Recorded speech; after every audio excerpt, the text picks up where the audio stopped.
welcome to Love Today channel. This video sponsored by Buy Mode Shopping app. Buy Mode e-shopping application is one of the online shopping app now available on Play Store and App Store. Buy Mode e-shopping. இன்றைக்கி நம்ம பன்னீர் gravy செய்ய போகிறோம். சப்பாத்திக்கு side dish. அதுக்கு தேவையான பொருள் பார்ப்போம். பெரிய வெங்காயம் எடுத்துருக்கேன், நறுக்கி வச்சுருக்கேன் பொடியாக. அது மாதிரி தக்காளி 2 பொடியாக நறுக்கி வச்சுருக்கேன். இஞ்சி பூண்டு இடித்து வச்சுருக்கேன். 3 கிராம்பு, 2 ஏலக்காய், ஒரு துண்டு பட்டை, ஒரு முழு இலை, பிரியாணி இலை. இப்போது எப்படி செய்கிறதுன்னு பார்ப்போம் வாங்க. இதுக்கு முதல்ல ஒரு பேனில் எண்ணெய் ஊற்றிக்கலாம். இப்போ நான் 2 டேபிள் ஸ்பூன் ஆயில் எடுத்துருக்கேன். ஆயில் நல்லா சூடான பிறகு மசாலாலாம் சேர்த்துக்கலாம். ஜீரகம் 1 டேபிள் ஸ்பூன் எடுத்துக்கலாம். இப்போ நம்ம இதோட வெங்காயம் சேர்த்துக்கலாம். வெங்காயம் சேர்த்து நல்லா காய விட்டுக்கலாம்.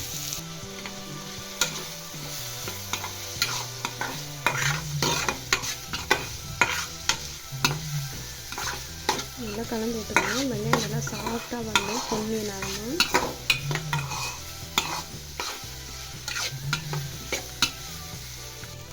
இப்போ இது மாதிரி வந்தோடனே இஞ்சி பூண்டு சேர்த்துக்கலாம். நல்லா கலந்து விட்டுக்கணும்.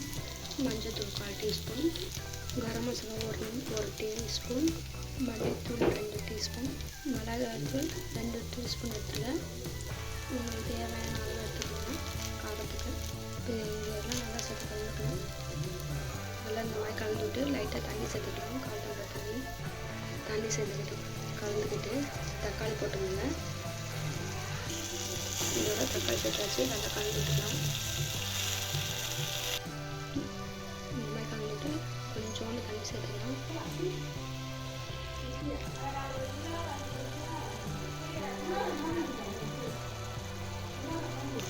இப்போ இதோட தண்ணி சேர்த்துக்கலாம். லைட்டாக தண்ணி சேர்த்து கலந்து விட்டோம்னா அடி பிடிக்காமல் இருக்கும். தண்ணி சேர்த்தாச்சு. இப்போ நல்லா கலந்து விட்டுக்கலாம். இப்போ இதோட தயிர் சேர்த்துக்கலாம்.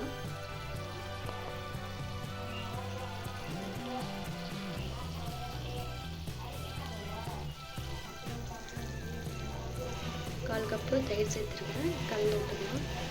இதில் உப்பு சேர்த்து கலந்துக்குங்க.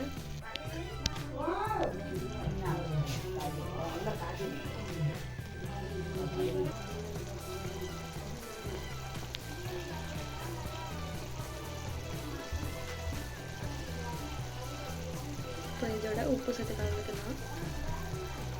நல்லா ஒரு 2 நிமிஷம் லோ ஃப்ளேமில் கொதிக்க விட்டு பன்னீர் சேர்த்துக்கலாம். இந்த டிஷ்ஷோட மெயின் பன்னீர் தான்.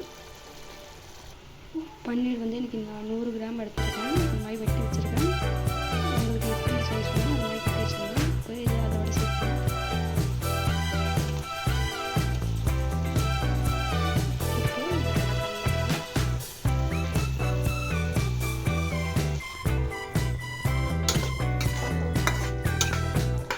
இப்போ நம்ம சுவையான பன்னீர் கிரேவி ரெடி.